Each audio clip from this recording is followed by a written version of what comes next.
In September 2023, the Atlantic Ocean unleashed a fury unlike any other. Hurricane Lee, one of the most powerful storms of the season, roared through the Caribbean and slammed into the northeastern United States, leaving devastation in its wake. In this video, we're going to follow the path of Hurricane Lee, its formation, the destruction it caused, and the recovery efforts that are still underway.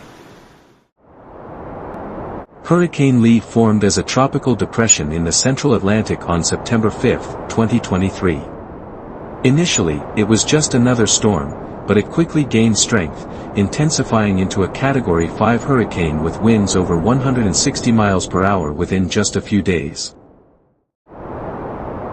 Lee didn't waste any time making its presence known. It tracked westward, quickly approaching the Caribbean. As the storm barreled toward Puerto Rico and the Bahamas, millions braced for what could be a devastating impact.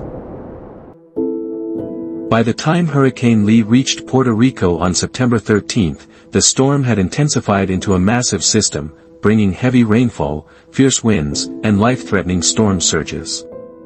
Thousands were forced to evacuate as government officials urged people to seek shelter.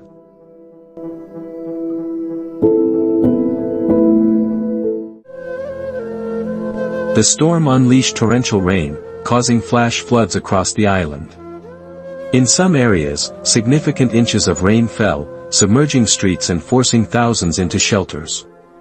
The powerful winds left behind a trail of destruction, toppling trees, downing power lines, and causing widespread power outages. It was terrifying. The wind was so strong, and the rain just wouldn't stop. It felt like we were in the middle of a war zone.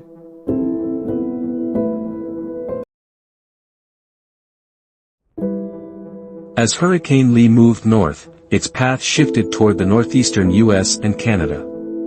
While the storm weakened somewhat as it approached land, it still brought powerful winds and heavy rains to states like Maine, Massachusetts, and New Hampshire, with coastal flooding and dangerous storm surges reported.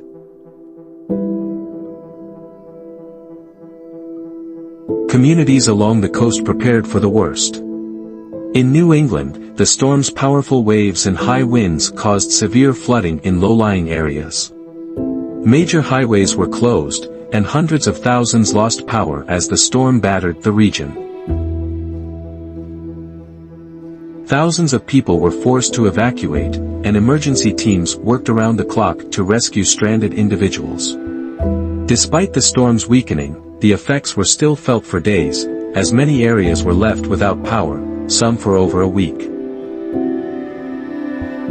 Hurricane Lee didn't stop at the U.S.